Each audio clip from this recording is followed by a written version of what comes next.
Students, welcome to my channel god classes. तो बच्चों, आज का जो लेक्चर है हमारा परमुटेशन एंड कॉम्बिनेशन का लास्ट पार्ट है, जिसमें आज हम डिस्कस कर रहे हैं कॉम्बिनेशन को। जो पिछले पार्ट में हमने जहां से छोड़ा था वहीं से हम स्टार्ट कर दें। पिछले पार्ट में हमने क्वेश्चन नंबर 8 तक कर लिए थे, कैसे कैसे हमने कॉम्बिनेशन यूज किया था। उसका जो बेसिक फार्मूला था वो भी मैंने डिटेल में आपको समझाया था, फार्मूला कैसे डिराइव हुआ वो भी आपको आई थिंक समझ में आ गया होगा। अब कुछ क्वेश्चंस और करते हैं जहां पर कुछ कंडीशंस और हमें फॉलो करनी है। तो सबसे पहला जो क्वेश्चन है उसमें कहता है bag contain 5 black and 6 red ball, determine the number of way in which 2 black and 3 red ball can be selected from a lot. तो यहाँ पर जो रेड बॉल है या ब्लैक बॉल है वो जैसे कहता है 5 ब्लैक बॉल है, 5 ब्लैक बॉल है, उसमें कोई डिस्टिंग्विश नहीं है कि भाई ये यहाँ पर ब्लैक 1 है, ब्लैक 2 है, ब्लैक 3 है, सारी बॉल एक जैसी है। तो अगर एक जैसी बॉल है तो हमें क्या करना है, इन 5 बॉल में से 2 आपको ब्लैक बॉल चूज करनी है और उसके बाद 6 जो रेड बॉल है उसमें से आपको 3 रेड बॉल चूज करनी है। इसको आप सिंप्लीफाई कर देंगे तो आपका आंसर यहाँ पर आ जाएगा। 5 से 2 को आप सॉल्व करेंगे तो हो गया 5 फैक्टोरियल, 5 माइनस 2 यानी 3 फैक्टोरियल। पिछली क्लास में हमने इसका फार्मूला डिटेल में डिस्कस किया था। अगर फार्मूला आपको समझना है तो आप पिछला वाला वीडियो देख सकते हैं, अगर आपने नहीं देखा है तो। जिसने देखा है वो इजीली इसको सॉल्व कर लेगा, सिंप्लीफाई कर देगा, उसका आंसर यहाँ पर आ जाएगा। तो ये आ गया आपके पास 5 इंटू में 4 इंटू में 3 factorial divided by 3 factorial into में 2 इंटू 1। इधर से आ गया है 6 फैक्टोरियल को सॉल्व कर देते हैं। 6 इंटू में 4 into 3 factorial divided by 3 factorial, 5 तो रहेगा इसमें से, 6 इंटू 5 इंटू 4 इंटू 3। तो यहाँ पर भी ये आ गया, इससे ये कैंसिल और इससे ये कैंसिल, 2 से ये कैंसिल हो जाएगा। यहाँ जो 3 फैक्टोरियल बच रहा है इसको आप सॉल्व कर देंगे तो ये हो जाएगा 3 इंटू में 2 इंटू में 1 यानी 6 आ गया। 6 से ये भी कैंसिल कर दिया आपने तो बचा गया आपके पास 5 टू 10, यहाँ से बच गया 20। इन दोनों को मल्टीप्लाई कर देंगे तो आपका आंसर आ जाएगा 200। ठीक है, तो इस तरह से ये वाला क्वेश्चन आप कर सकते हैं। नेक्स्ट क्वेश्चन में कहता है what is the number of way of choosing 2 red card from A pack of 52 cards. अब यहाँ पर जो 52 कार्ड्स हैं उसमें से आपको 2 रेड कार्ड चूज करने हैं। अब चूज कहाँ से करने हैं, आपको रेड कार्ड में से चूज करने हैं। और रेड कार्ड कितने होते हैं आपके पास, अगर कार्ड्स आप खेलते हैं तो आपको बहुत अच्छी तरह पता होगा कि 26 उसमें रेड कार्ड होते हैं। अगर नहीं भी खेलते हैं कोई बात नहीं, आप कंप्यूटर्स पे देख सकते हैं कैसे कैसे, क्योंकि एक बार आपको विजुअलाइज करना जरूरी है। कार्ड्स को आप देख जरूर लें, कार्ड्स के बहुत से क्वेश्चंस हम करने वाले हैं। इस चैप्टर में भी क्वेश्चंस आते हैं, प्रोबेबिलिटी में भी क्वेश्चंस आते हैं। तो कार्ड्स को आप बेशक खेलो ना, लेकिन समझ जरूर लो। तो यहाँ पर 26 आपके पास कार्ड्स होते हैं जिसमें से आपको 2 कार्ड चूज करने हैं। 52 का यहाँ पर कोई रोल नहीं है क्योंकि आपको रेड कार्ड में से 2 कार्ड चूज करने हैं। ठीक है, 52 का काम आएगा जब हम प्रोबेबिलिटी करेंगे, वहां पर ये यूज होगा। तो इसको आप सिंप्लीफाई करेंगे सेम ये फार्मूला अप्लाई करके। यहाँ पे कह रहा 3 पिक्चर कार्ड, पिक्चर कार्ड यानी फेस कार्ड। फेस कार्ड कौन कौन से होते हैं, जैक, क्वीन एंड किंग। तो 3 फेस कार्ड हर एक सूट में होते हैं, यानी टोटल मिलाकर 12 फेस कार्ड होते हैं। उन 12 में से आपको 3 फेस कार्ड निकालने हैं, यानी 12C3। इसको आप सिंप्लीफाई कर देंगे, ये आपका आंसर आ जाएगा। यहाँ कहता है what is the number of way of selecting 4 card from A pack of 52 cards which include exactly 1 queen. अब यहाँ पर कोई इसने रेड, कोई ब्लैक, कोई फेस कुछ नहीं दिया हुआ। आपको टोटल 52 कार्ड्स हैं, उसमें से 4 कार्ड आपको चूज करने हैं, लेकिन कंडीशन क्या है कि उसमें एक क्वीन जरूर होनी चाहिए। अब क्वीन होती कितनी है, टोटल 4 क्वीन होती है। उन 4 में से आपको एक क्वीन जरूर सिलेक्ट करनी है, 4C1। बाकी के जो 3 कार्ड है वो कहाँ से चूज करने, कहीं से भी चूज कर लो, उसने तो कोई कंडीशन नहीं दी ना। तो बाकी के जो आपको कार्ड है, यानी बाकी कितने कार्ड बच गए, 48 कार्ड हैं, उसमें से आपको कोई से भी 3 कार्ड चूज कर लेने हैं। तो जो कंडीशन थी वो आपने यहाँ पर लगा दी है कि जो एक क्वीन थी वो आपकी इसमें जरूर आएगी। उन 4 में से कोई भी एक क्वीन आ गई, बाकी के 3 कार्ड उन 48 कार्ड में से आप निकाल लेंगे, इसको सिंप्लीफाई कर देंगे, ये आपका आंसर आ जाएगा। बस कैलकुलेशन सही से करना, मल्टीप्लाई डिवाइड सही से करेंगे तो आपका जो आंसर है बड़े इजीली आ जाएगा। नेक्स्ट क्वेश्चन में दिया बच्चों, आपको कहता है 7 point lie on a circle, how many codes can be drawn by joining these points. एक सर्कल है, सर्कल के ऊपर आपको 7 पॉइंट्स दिए हुए हैं। मान लो आपके पास ये सर्कल है और हमने इसमें ऐसे 7 पॉइंट्स कहीं भी मार्क कर दिए, 5, 6, 7। अब ये कहता है कि यहाँ पर आप कितनी कोड्स बना सकते हो इन पॉइंट्स को ज्वाइन करके। तो आपको बस इतना समझना है कि कोड को ज्वाइन करने के लिए कितने आपको पॉइंट की रिक्वायरमेंट होगी। अगर आप किन्हीं 2 पॉइंट को ज्वाइन कर देते हो, सपोज ये मैं ए ले लेता हूँ, ये बी ले लेता हूँ, तो मैं इसको ज्वाइन करूँगा तो एक कोड आ जाएगी। यानी किसी कोड को बनाने के लिए आपको सिर्फ 2 पॉइंट चाहिए, ठीक है। अब यहाँ पर टोटल पॉइंट कितने आपके पास 7 पॉइंट्स है, तो नंबर ऑफ कोड्स कितनी आ जाएंगी यहाँ पर, नंबर ऑफ कोड्स आ जाएगी 7C2। अब यहाँ पर C क्यों लगा है, कॉम्बिनेशन का जो एक्सरसाइज चल रही है इसका मतलब ये थोड़ा ना कि C लगा दो, आपको पता होना चाहिए, क्योंकि एग्जाम में टेस्ट में आपको ये तो बोला कि एक्सरसाइज वाइज तो देंगे नहीं कि ये कॉम्बिनेशन की एक्सरसाइज है कॉम्बिनेशन कर लो, ये परमुटेशन की एक्सरसाइज है परमुटेशन कर लो। कॉम्बिनेशन क्यों लाया, कॉम्बिनेशन में आपको मैंने बताया था कॉम्बिनेशन समझाते हुए कि ऑर्डर यहाँ पर मैटर नहीं करता है, यानी आप ए बी ज्वाइन करो या बी ए ज्वाइन करो, कोड कितनी मिलेगी, एक ही कोड मिलेगी, दो तो नहीं मिल रही ना, ए बी अलग कोड हो बी ए अलग कोड हो तो परमुटेशन हो जाता, लेकिन कोड तो यहाँ पर आप चाहे ए बी बना लो या बी ए बना लो, कोड तो वो एक ही मानी जाएगी, यानी यहाँ पर ऑर्डर मैटर्स नहीं कर रहा है, दैट मीन्स आप यहाँ पर कॉम्बिनेशन यूज करें। अब 7C2 को आप सॉल्व तो इजीली कर सकते हैं, तो आपको सॉल्व कर देना, आपके पास नंबर ऑफ कोड्स आ जाएंगे। ऐसे यहाँ पर कहता है कि how many triangles can be form by joining the vertexes of hexagon. Hexagon के अंदर कितने वर्टेक्स होते हैं, टोटल 6 वर्टेक्स होते हैं। अब यहाँ पर ट्राइंगल्स बनाने के लिए आपको कितने वर्टेक्स चाहिए, अब ट्राइंगल है मतलब 3 वर्टेक्स होने चाहिए, उनको ज्वाइन करेंगे तभी ट्राइंगल बनेगा, तो 6C3। इसको आप सिंप्लीफाई कर दें, यहाँ से आपके पास टोटल नंबर ऑफ ट्राइंगल्स आ जाएंगे। अब उसके बाद चलते हैं नेक्स्ट क्वेश्चन पर। क्या कहता है, committee of 3 person is to be constituted from a group of 2 man and 3 women, in how many ways can this be done. पहले इतना करते हैं, उसके बाद का क्वेश्चन बाद में पढ़ते हैं। अब ये कहते हैं कमेटी आपको बनानी है जिसके अंदर 3 लोग हों, और आपके पास लोग कितने हैं, 2 तो मैन है और 3 वुमेन, यानी टोटल कितने हो गए, 5 लोग हो गए। यहाँ तक कोई कंडीशन अभी नहीं दी है कि आपको भाई कितने मैन लेने हैं कितने वुमेन लेनी है, ऐसी कोई कंडीशन नहीं है, तो सिंपली आपको क्या करना है, 5 लोग हैं, उस 5 में से कमेटी में आपको 3 लोग चाहिए, तो इसको आप सिंप्लीफाई कर दो, 5 फैक्टोरियल 5 माइनस 3 2 फैक्टोरियल इंटू में 3 फैक्टोरियल, इसको आप सिंप्लीफाई कर देंगे तो आपके पास इसका आंसर आ जाएगा, ये कैंसिल 2 से ये कैंसिल, तो आपके पास 10 तरीके हो जाएंगे जिससे आप ये कमेटी बना सकते हैं।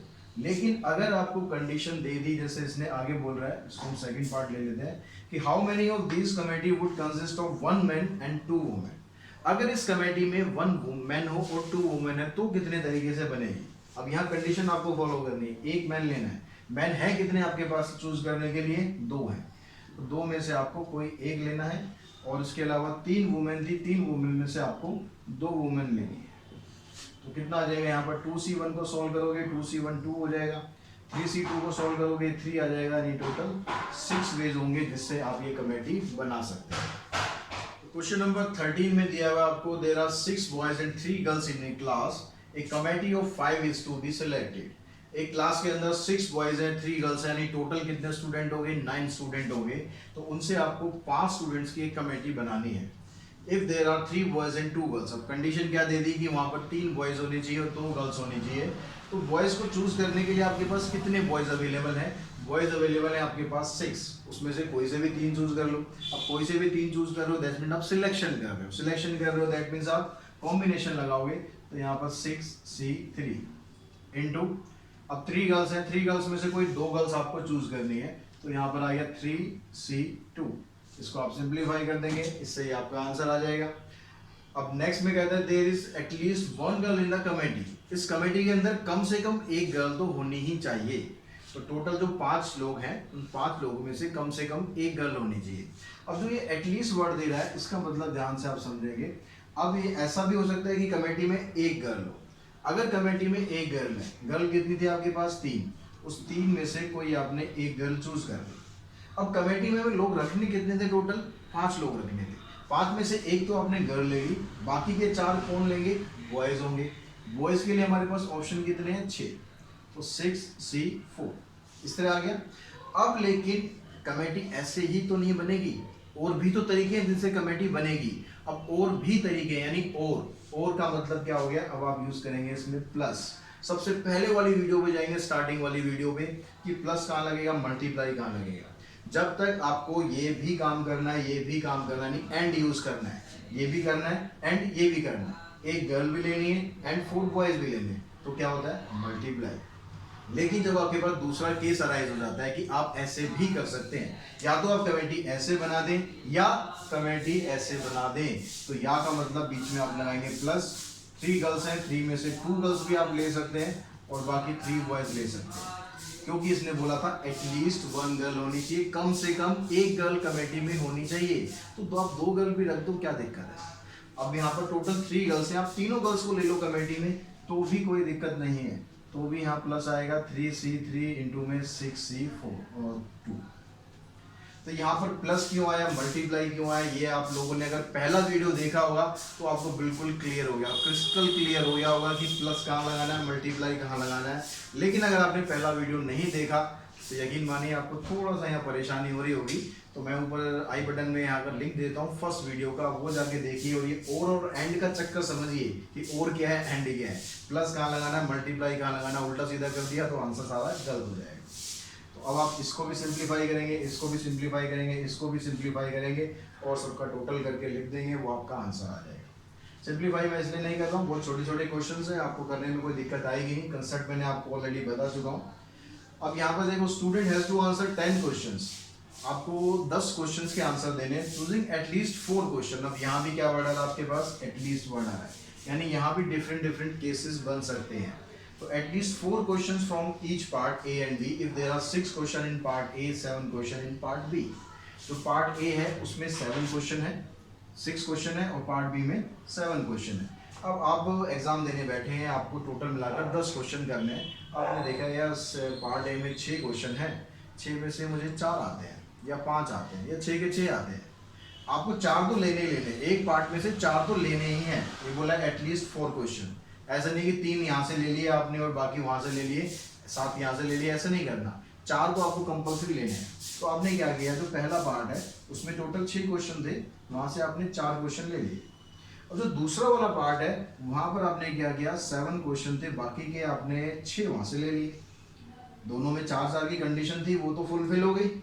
अब लेकिन जरूरी नहीं कि आप ऐसे सिलेक्ट करो, आप ऐसे भी कर सकते हो कि भाई 6 क्वेश्चन में से आपने 5 यहाँ से ले लिए और बाकी के जो 5 हैं वो आपने यहाँ से ले लिए। या आप ऐसे भी कर सकते हो, पहले पार्ट में से आपने 6 के 6 क्वेश्चन अटेम्प्ट कर लिए, दूसरे में से आपने 4 कर लिए। हमारा मकसद क्या था कि आपको 10 क्वेश्चन पूरे करने हैं और कम से कम एक पार्ट से आपको 4 क्वेश्चन लेने हैं। तो यहाँ भी देखो, ये 4-6 है, यहाँ 5-5 है, यहाँ 6-4 है। तो यहाँ भी डिफरेंट डिफरेंट केस है। आप क्वेश्चन पेपर ऐसे भी सॉल्व कर सकते हो, आप ऐसे भी सॉल्व कर सकते हो, या आप ऐसे भी सॉल्व कर सकते हो। तो जहाँ पर और लग गया वहाँ पर बीच में प्लस का साइन आ गया और आप इस क्वेश्चन को आप इजीली इसको बस कॉम्बिनेशन के फार्मूले लगाने हैं, उनको सिंप्लीफाई करना है, आपका आंसर यहाँ से क्लियर आ जाएगा। तो नेक्स्ट क्वेश्चन में दिया हुआ बच्चों, there are 12 points in a plane of which 5 are collinear. आपको एक प्लेन के अंदर 12 पॉइंट दिए। प्लेन मतलब उड़ने वाला प्लेन नहीं, प्लेन मतलब सरफेस है। उस सरफेस में कह रहा है कि 12 पॉइंट्स है, जिसमें से 5 पॉइंट कोलिनियर है। कोलिनियर पॉइंट समझते होंगे, जो सारे पॉइंट एक ही लाइन में हो। तो ये कुछ इस तरह से कह रहे हैं कि भाई 5 पॉइंट है, 1 2 3 4 5, ये 5 तो कोलिनियर है। बाकी इसके अलावा जो और पॉइंट है टोटल मिलाकर 12 पॉइंट है, 1 2 3 4 5 6 7 8 9 10 11 12, कहीं भी हो, लेकिन वो कोलिनियर नहीं है। ठीक। अब कहता है find the number of straight line form. अब इनसे आप कितनी स्ट्रेट लाइंस बना सकते हो। तो स्ट्रेट लाइन बनाने के लिए देखो करना क्या है, आपको 2 पॉइंट को ज्वाइन ही तो करना है। आप ये 2 पॉइंट ज्वाइन करोगे, ये स्ट्रेट लाइन बन गई, ये 2 पॉइंट ज्वाइन कर दिए, ये स्ट्रेट लाइन हो गई, ये भी स्ट्रेट लाइन हो गई, ये स्ट्रेट लाइन हो गई, ये स्ट्रेट लाइन हो गई। तो इस तरह से आप बहुत सारी स्ट्रेट लाइन ड्रॉ कर सकते हो। तो टोटल आपके पास पॉइंट कितने थे, 12 पॉइंट है। तो 12 में से आपको एक बार में 2 पॉइंट चाहिए स्ट्रेट लाइन बनाने के लिए, कोई से भी 2 पॉइंट हो सकते हैं। लेकिन अब यहाँ पर क्या आपको कंडीशन दी है, अगर ये कोलिनियर वाला वर्ड आपको नहीं दिया होता, सिर्फ 12 पॉइंट होते, 12 से आपको स्ट्रेट लाइन बनानी है, तो ये आपका आंसर आ गया। लेकिन अब यहाँ पर क्या कह रहा है कि ये 5 पॉइंट कोलिनियर है।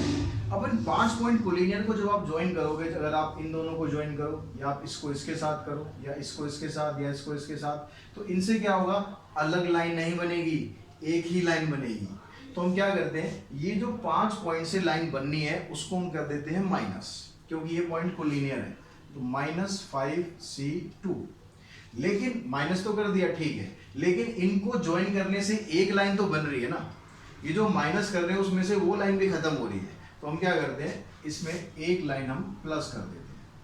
समझ आई बात, कि आपने पहले 12 पॉइंट्स थे, 12 पॉइंट्स अलग अलग हो सकते हैं, उनको ज्वाइन करा हमने। एक बार में ज्वाइन करने के लिए आपको 2 पॉइंट चाहिए, जिससे आप स्ट्रेट लाइन बना लो। तो हमने निकाल दिया भाई 12C2। जैसे आप ए बी को ज्वाइन करो या बी ए को ज्वाइन करोगे, लाइन तो एक ही आएगी, यानी ऑर्डर यहाँ पर मैटर नहीं कर रहा है।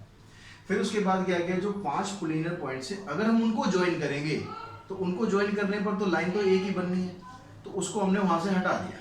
अब वहां से हटाने का मतलब है हमने सब कुछ हटा दिया वहां से, लेकिन उनको हटाने से एक लाइन तो बन गई है ना, वो एक लाइन आपने यहाँ पर क्या कर दी, प्लस कर दी है।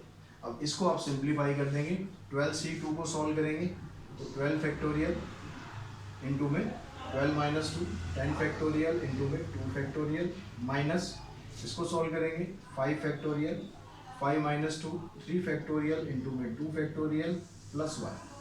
अब इसको आपने पूरा सिंप्लीफाई करना है, इसको आप पूरा सिंप्लीफाई करेंगे तो आपके पास क्या आ जाएगा, ये 12, इसको फैक्टोरियल को सॉल्व करेंगे 12 इंटू में 11 इंटू में 10 फैक्टोरियल, इससे कैंसिल हो जाएगा। तो यहाँ पर बचा 2 को इससे मल्टीप्लाई कर डिवाइड कर देते हैं हम, तो ये मेरे पास, मैं डायरेक्ट आपको आंसर बता रहा हूँ, आपको कैलकुलेट कर लेना, 66 हो जाएगा। उसमें से आपको फिर ये माइनस करना है, तो इसको आप माइनस करेंगे, ये आ जाएगा 10 और प्लस में 1, तो टोटल मिलाकर आपके पास 57 स्ट्रेट लाइन्स आ जाएगी जो इन पॉइंट्स को ज्वाइन करने से बनेगी। तो क्वेश्चन नंबर 15 आप इस तरीके से सॉल्व कर सकते हैं। उसके बाद देखते हैं क्वेश्चन नंबर 16। अब यहाँ कहता है how many diagonals are there in a polygon with n sides. अगर आपके पास किसी पॉलीगन में n साइड है तो कितने आप डायगोनल बना सकते हो। अब यहाँ पर समझने के लिए मैं आपको पहले कुछ 1-2-3 पॉलीगन लेके दिखा रहा हूँ, उससे समझा रहा हूँ कि डायगोनल कैसे बने। सॉरी। तो यहाँ पर आपके पास अगर जैसे ट्राइंगल्स है, अब डायगोनल बनाने के लिए भी क्या होता है, किसी दो पॉइंट को आप ज्वाइन करो, दो वर्टेक्स को ज्वाइन करोगे तो डायगोनल बन जाएगा।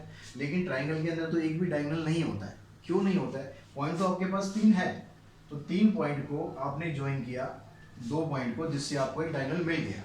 लेकिन क्योंकि ये जो डायगोनल, ये जो साइड्स हैं, ये साइड्स तो डायगोनल का काम नहीं करेंगी ना, ये तो साइड्स रहेंगी, तो ये जितनी भी साइड्स होती हैं उतनी आप यहाँ से माइनस कर देते हैं।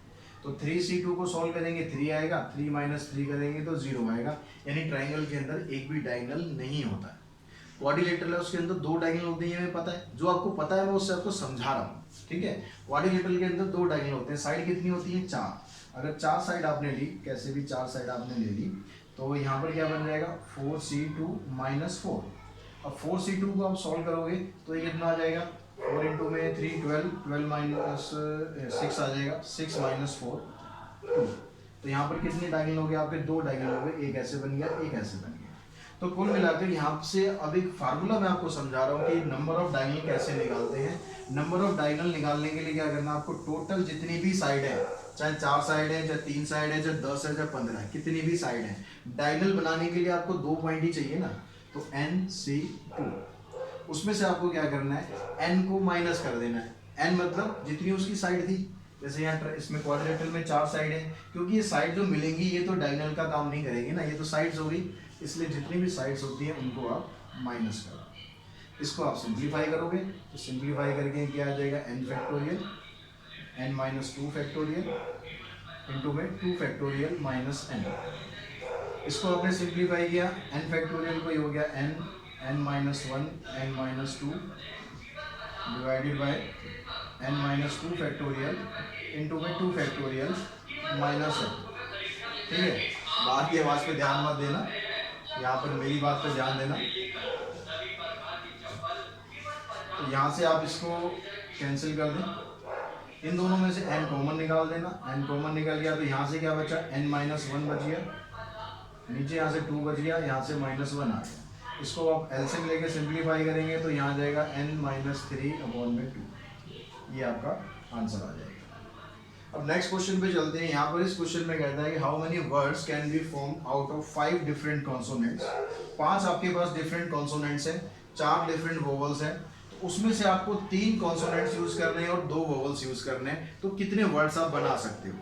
तो पहले क्या काम करना है, पहले आपको सिलेक्शन करना है। किस में से सिलेक्शन करना है, 5 कॉन्सोनेंट में से आपको 3 कॉन्सोनेंट सिलेक्ट करने हैं। तो number of way to select, number of way to select 3 consonants.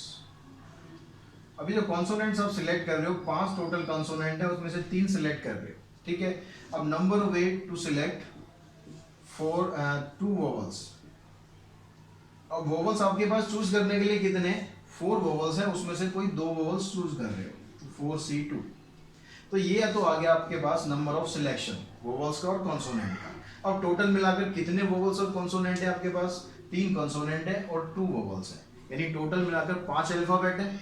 उन 5 अल्फाबेट से आपको वर्ड्स बनाने हैं। अब यहाँ पर क्या करना है आपको? परमोटेशन यूज करनी है, ठीक है। यहाँ पर क्या करना? सिलेक्शन करना था तो कॉम्बिनेशन कर दिया। अब वर्ड्स बनाने में ऑर्डर मैटर करता है, ऑर्डर मैटर करता है। दैट मीन्स उन पांचों को आपको शफल करना है, पांचों को शफल करना है, यानी आप ये कर सकते हो 5p5 या सीधा सीधा 5 फैक्टोरियल भी लिख सकते हो। तो अब आपको क्या करना है? टोटल आपके वर्ड्स कितने बनेंगे? टोटल वर्ड्स की अगर मैं बात करूं तो 5 फैक्टोरियल तो आपके पास है ही, क्योंकि 5 आपके पास वर्ड्स हैं, वही आपको यूज करने हैं, 5 लेटर्स हैं वो यूज करने हैं।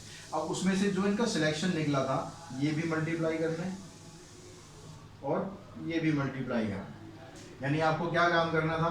आपको ये भी सिलेक्ट करने हैं और आपको ये भी सिलेक्ट करने हैं और आपको फिर इन सब का अरेंजमेंट भी करना है, यानी इन सब का क्या करना है? आपको मल्टीप्लिकेशन करना है, इन सबको सिंप्लीफाई करना, सिंप्लीफाई करके आपका आंसर इसमें आ जाएगा।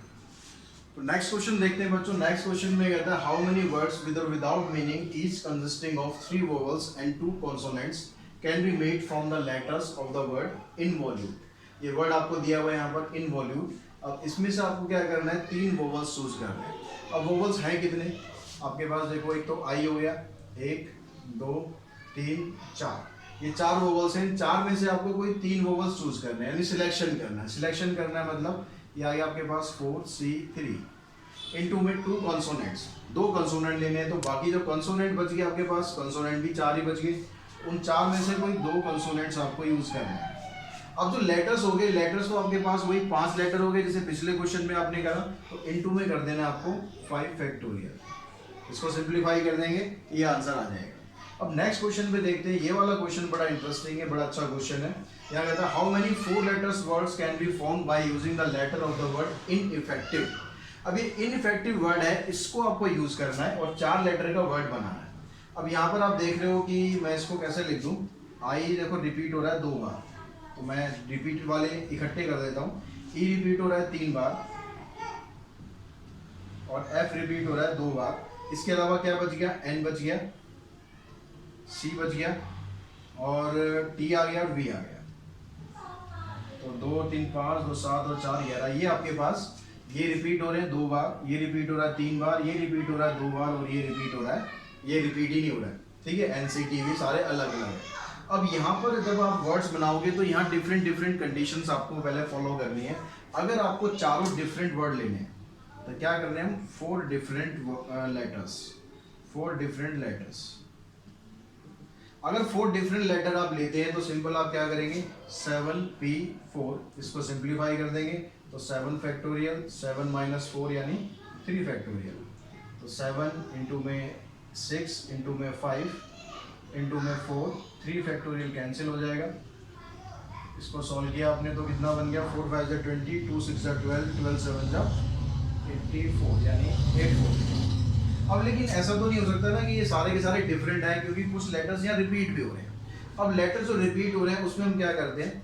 2 तो हम ऐसा करते हैं सेम लेटर वाले लेते हैं और उसके अलावा एक डिफरेंट और एक और डिफरेंट, इस तरह से लेते हैं। 2 हमने सेम लेटर्स ले लिए, 2 और बाकी के 2 डिफरेंट लेटर ले लिए। अब जो सेम लेटर्स लेंगे, सेम लेटर्स आप कहाँ से ले सकते हो? यहाँ से ले सकते हो, यहाँ से ले सकते हो या फिर यहाँ से ले सकते हो। तो आपके पास 3 अवेलेबिलिटी है, तो इन 3 में से कोई एक पेयर आपको सिलेक्ट कर लेना है। तो वहाँ से आपको 2 सेम लेटर मिल जाएंगे। 3C1 क्यों आया? क्योंकि आपको इन तीनों पेयर में से कोई एक ही पेयर सिलेक्ट करना है, तो वहाँ से आपको 2 सेम लेटर मिल जाएंगे।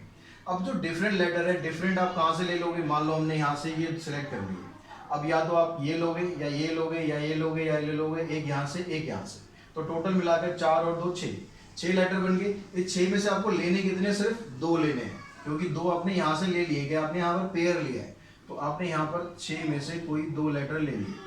अब 4 लेटर का वर्ड बना रहे हैं, 4 लेटर का वर्ड बना रहे हैं, उसमें से 2 लेटर आपके सेम आ रहे हैं, तो डिवाइडेड बाय 2 फैक्टोरियल। इसको आप पूरे को सिंप्लीफाई करेंगे तो 3C1 का मतलब हो गया 3, 6C2 को सॉल्व करेंगे तो 6 5 30, यानी आ जाएगा 15 और ये आ जाएगा 12। इनको मल्टीप्लाई करेंगे आ जाएगा 540। तो अब अगला केस इसमें क्या बनेगा, अब जैसे यहाँ पर आपने दो सेम लिए, एक डिफरेंट, ये भी हो सकता है कि आपके पास दोनों के दोनों लेटर सेम आ जाए, 2 सेम और 2 सेम।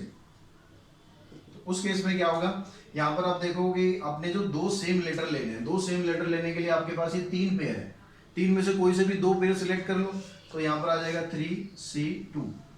अब लेटर आपके पास 4 ही हैं, उसमें से अब जो रिपीट कर रहे हैं दोनों के दोनों रिपीट कर रहे हैं, 2 फैक्टोरियल 2 फैक्टोरियल, तो 3C2 को सॉल्व करोगे 3 आ जाएगा, यहाँ पर ये आ गया 4 इंटू में 3 इंटू में 2 फैक्टोरियल, नीचे 2 इंटू में 1 इंटू में 2 फैक्टोरियल, ये सिंप्लीफाई किया आपने, तो ये आ जाएगा 3 2 6 6 3 18 ही आ गया। अब एक केस ये भी हो सकता है कि आपके पास 3 सेम आ जाए और एक डिफरेंट आ जाए। अगर 3 सेम आ गए तो 3 सेम लेने के लिए आपके पास एक ही ऑप्शन है, ठीक है, तो ये आ जाएगा 1C1 इनटू में, अब बाकी के जो 6 लेटर है, 6 लेटर क्या, ये एक ही लेटर काउंट होगा, एक यहाँ से और 4 ये, तो 6 लेटर हो गए। इन 6 में से कोई से भी आपको कितने लेटर लेने हैं, एक ही लेटर हो लेना है, क्योंकि 3 लेटर तो आपके यहाँ पर आ गए सेम से, तो 6C1। तो अब इसको आप सिंप्लीफाई करेंगे, वो 4 लेटर हैं, 4 में से 3 रिपीट हो रहे हैं, तो 1C1 1 हो जाएगा, 6C1 6 हो गया, और यहाँ से 4C3 को आप सॉल्व करोगे तो ये 4 ही बचेगा, तो ये आ गया 24।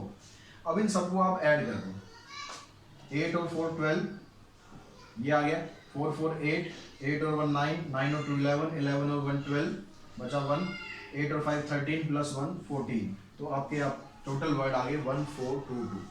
तो इस तरह से हमने जो कॉम्बिनेशन की एक्सरसाइज थी वो भी यहाँ पर कंप्लीट कर ली है, और आई होप आपको ये सीरीज़ पूरी पसंद आ रही होगी, वीडियोस पसंद आ रहे होंगे।